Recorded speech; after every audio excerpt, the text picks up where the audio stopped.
मैं इस समय मध्य प्रदेश पन्ना जिला के सिरी गांव में हूं और इस गांव की लिस्ट हमको 1 वर्ष पहले मिल गई थी, लेकिन ऐसा संयोग था कि 1 वर्ष के बाद हमें यहाँ आना हमारा बन पाया। चूँकि लिस्ट के आधार पर हमें व्यवस्था करनी थी, इनके लिए बढ़िया उम्दा क्वालिटी की हम रजाइयाँ लेकर के आए हैं। इनके लिए स्वेटर वगैरह, महिलाओं के लिए साड़ियाँ, पेटीकोट वगैरह लेकर के आए हैं। हम जुराब वगैरह, सॉक्स वगैरह, कुछ चप्पलें लेकर के आए हैं, कुछ सिर के लिए टोपियाँ लेकर के आए हैं।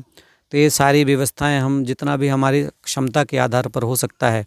तो श्री गांव के जो भी गरीब अभावग्रस्त जो परिवार हैं, जो अकेले हैं, जो बिल्कुल जिनका कोई नहीं आगे पीछे, वो लोग हैं, या जो महिलाएं वैधव्य को प्राप्त हो चुकी हैं, तो कोई भी किसी गांव में विधवा महिला सुख सुविधाओं से वंचित न हो, हम लोग इस बात को ध्यान में रख करके, चाहे लंगड़े, लूले, बहरे, अंधे हों या इस तरह की समस्या से ग्रसित प्राकृतिक परिस्थितियों से हैं लाचार जो लोग हैं, तो हम लोग उनकी लिस्ट अवश्य ही बनाया करते हैं। और आज इस गांव तक हम पहुंचे हैं। देखिए, ये गैर राजनीतिक कार्यक्रम है। ये किसी बीजेपी, किसी कांग्रेस, किसी सपा बसपा, किसी तरह के राजनीतिक किसी संरक्षण के द्वारा या संसाधन के द्वारा ये सेवा नहीं हो रही है। ये सेवा वैसी सेवा है कि भागवत कथा करता हूँ, पूरे देश भर में भटकता हूँ साल भर, और साल भर 2-2 पैसा इकट्ठा करता हूँ, और जब मेरे पास पैसा कुछ इकट्ठा होता है तो आप लोगों के गांव में आके खर्चा कर जाता हूँ। यही एक उद्देश्य है। आपके चेहरे की मुस्कुराहट बढ़नी चाहिए, आप लोगों की खुशी बढ़नी चाहिए। आप लोगों की ज़िंदगी में जो ये अभाव का अंधेरा है, निर्धनता का है जो अंधेरा है, इस अंधेरे को बस छोटी सी एक रोशनी देने का हमारा प्रयास है कि हम थोड़ी सी खुशी की रोशनी दे पाएँ। तो ये जो भी साजो सामान हम लेकर के आए हैं वो अभी आप लोगों को सबको वितरित करेंगे। अब तक भगवत कृपा से हम लोग 1,38,000 लोगों तक ये सेवाएं पहुंचा पाए हैं, जिसमें हम 31,000 परिवारों तक ये सेवा पहुंचा पाए हैं। 126 गाँव तक हम, पन्ना जिला के, छतरपुर जिला के 126 गांव तक हम ये सेवाएं दे पाए हैं। लेकिन मुझे लगता है कि अभी तो 126 ही गांव हुए। मुझे लगता है कि 126 गांव तक पहुंचना आवश्यक है। अभी हम कहते हैं 1,38,000 लोगों को हमने सेवाएं दी। मुझे लगता है 1,38,00,000 लोगों को सेवा देने की अभी और आवश्यकता है। जितना हम कर रहे हैं ये काफ़ी नहीं है, ये नाकाफ़ी है, इससे कुछ ज़्यादा किया जाना ज़रूरी है। लेकिन हमारी क्षमता तो भाई जितनी है उतना हम कर लेते हैं। लेकिन अगर सामर्थ्य बढ़ता है, हमारी क्षमताएं बढ़ती हैं, थोड़ा सा सुविधाएं बढ़ती हैं, आर्थिक परिस्थितियां अगर हमारी और बढ़ती हैं, संस्था थोड़ा सुदृढ़ होती है, तो हम ज़्यादा से ज़्यादा लोगों तक इस सेवा को लेकर के जाने वाले हैं। ये हमारा संकल्प है। दूसरा, अब मैं अगले चरण में काम करने वाला हूँ, और अगला चरण ये है कि जो भी ऐसे बच्चे हैं जो पढ़ाई से वंचित हैं, या तो माँ बाप की यूँ कहूँ कि अनभिज्ञता के कारण, या माँ बाप की बेवकूफ़ी के कारण, सीधे ही बोल दूँ, क्या दिक्कत है बोलने में, जो अपने बच्चों का नाम नहीं लिखाते। एक तो स्कूल नहीं है, स्कूल है तो वो खुलते नहीं हैं क्योंकि टीचर नहीं है, टीचर है तो बच्चे नहीं हैं क्योंकि नाम नहीं लिखवाते लोग। तो ये जो समस्याएं चल रही हैं, ये भारत का भविष्य कैसे निर्मित होगा? भाषणबाजी से निर्मित होना है क्या? भाषणबाजी से नहीं, ग्राउंड लेवल पे, ज़मीनी स्तर पे काम करना बहुत ज़रूरी है। तो मैं तो आदिवासी, वनवासी बंधुओं समेत सभी जाति के जो निर्धन परिवार हैं, उन परिवारों को ऊपर उठाने के लिए रात दिन की मेहनत करता हूँ। हमारे जीवन का कोई उद्देश्य नहीं है कि हम किसी राजनीति का हिस्सा बने। राजनीति को मैं कूड़ा करकट से ज़्यादा कुछ मानता नहीं हूँ, और उस कूड़े करकट में हम क्यों फंसेंगे? भगवान ने हमें उससे बड़ा दर्जा दिया हुआ है। हम गुरु पद पे हैं, हम सनातन धर्म के गुरु पद पर हैं, तो हमें किसी राजनीति वालों को आशीर्वाद चाहिए तो लेके चले जाओ। लेकिन राजनीति हम क्यों आएंगे? फिर हम तो किसी और से आशीर्वाद लेंगे अगर राजनेता बन गए तो हम तो भैया आशीर्वाद देने वाले हैं। तो हम किसी राजनीति के से प्रेरित होकर, अभी किसी ने बोला कि जी क्या राशन कार्ड लगेगा? यहाँ कोई राशन कार्ड नहीं लगेगा। यहाँ कोई आपका राशन कार्ड नहीं चाहिए। यहाँ तो हमने आपके चेहरे को देख लिया, हमारी आंखों ने आपके चेहरे की मुस्कुराहट जब देख ली ना, समझ लो वही राशन कार्ड है हमारा। आपके चेहरे की खुशी बढ़नी चाहिए, आपके चेहरे की प्रसन्नता बढ़नी चाहिए। और कुछ नहीं चाहिए, ना आधार कार्ड चाहिए ना उधार कार्ड चाहिए। यहाँ तो आप बहुत प्रेम से जो लेकर आए हैं आपके लिए सेवाएं वो ग्रहण कर लीजिए।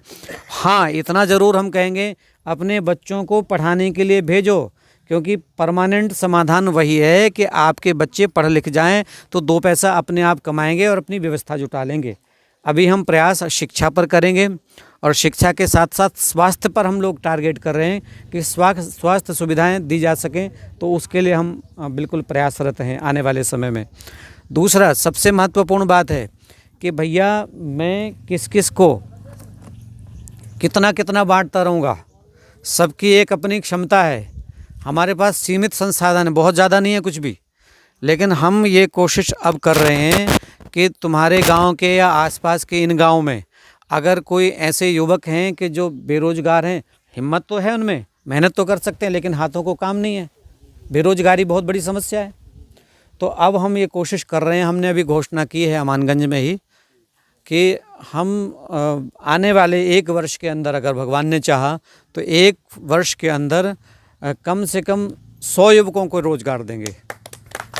100 यहाँ के जो जवान बच्चे हैं जो कुछ कर नहीं पा रहे हैं, पढ़े लिखे भले नहीं है लेकिन मेहनत तो करना जानते हैं, तो उनको कहीं ना कहीं लगाएंगे कि उनकी आजीविका चले। कम से कम 10,000, 15,000, 20,000 महीना कमाएंगे तो फिर हमें हमारी रजाइयों की उन्हें ज़रूरत नहीं पड़ेगी।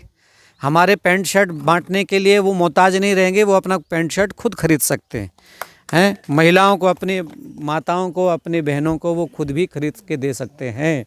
तो अगला हमारा प्रयास यही है कि हम इस गांव के कुछ युवकों को, अभी 100 का टारगेट हमने लिया है कि 100 युवकों को हम रोज़गार देंगे ही देंगे, और वो भी टारगेट 1 वर्ष के भीतर का है।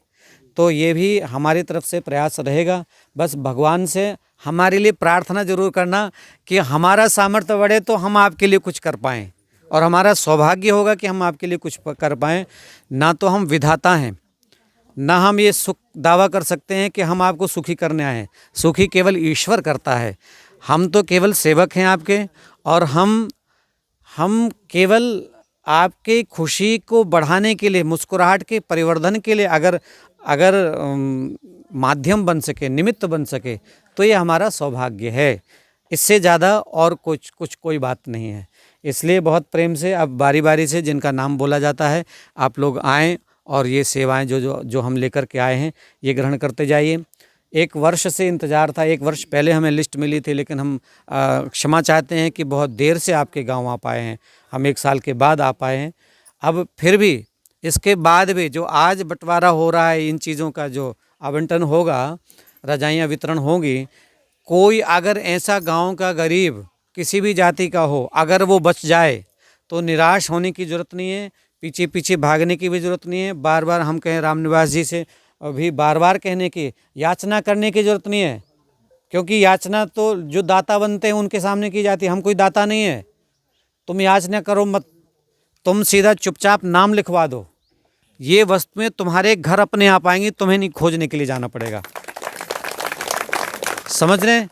सबसे महत्वपूर्ण बात है कि हम ये नहीं कहते कि बार बार तुम मांगो तो हम दें, नहीं, तुम चुपचाप नाम लिखवा दो और थोड़ा इंतज़ार करो, समय हमको देना कि वो व्यवस्थाएं हम तुम्हारे को लेकर के आ सकें और तुम्हें अपने गांव में, अपने घर में। अब देखो, तुम मेरे पास नहीं गए ना, कोई, मैं आया ना चल के, तो ठीक ऐसे ही तुम नाम अगर दे देते हो तो तुम्हारे लिए व्यवस्था हम तय करेंगे।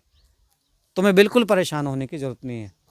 बस ये है कि अपनी सुव्यवस्था बनाओ, और सुव्यवस्था बनाने के साथ साथ एक बात और हम बोलते हैं, वो बात ये है कि हम लोग सब सनातनी हैं। किसी भी विधर्मी के भटकाने से किसी और धर्म में जाने की आवश्यकता बिल्कुल नहीं है, क्योंकि हम सनातनी हैं। सनातन धर्म में अपना रहें, भगवान का भजन करें। हम राम के, श्याम की संतान हैं, हम माता दुर्गा की संतानें हैं, ठीक है, हम भगवान शिव की संतानें हैं। और भगवान का भजन करते हुए, भगवान का नाम जप करते हुए आपको रहना है। और जो भी समझ के आधार पर जो कुछ भी अच्छा सा भला सा तुम सोच सकते हो, तुम कर सकते हो, अच्छा सा बोल सकते हो, अच्छी व्यवस्थाएं बना सकते हो, तो उसके लिए प्रयास करो। हमें अपने अंधेरे से, अपने अभाव से, अपनी निर्धनता से, भुखमरी से पार जाने के लिए प्रयास करना चाहिए। सबको प्रयास करना चाहिए, ठीक है। सब लोग दिमाग दौड़ाओ कि भाई क्या कुछ हम ऐसा कर सकते हैं कि हम अपने दुखों से दूर हो सकें, क्यों इंतज़ार करें हम कि कोई सरकार आवे, कोई नेता आवे तो ही कुछ भला होगा। अरे भैया, खुद मेहनत करके क्या कुछ हम कर सकते हैं उसका प्रयास तो करो। करोगे कि नहीं? ऐसा प्रयास अवश्य ही करो। और दारू बिल्कुल मत पियो, हैं। बच्चों को कम से कम कपड़ा खरीद करके दे दो। दारू तो बिल्कुल न पीना भैया। नशे अवश्य के काम बिल्कुल मत करो, क्योंकि दोबारा मनुष्य थोड़े बनोगे, पता नहीं क्या बन जाओ। इस बार तो मनुष्य बन गए तो कम से कम मनुष्य होने के नाते जो अच्छा है, जो भला है, वही सोचो, वही करो, वहीं चलो।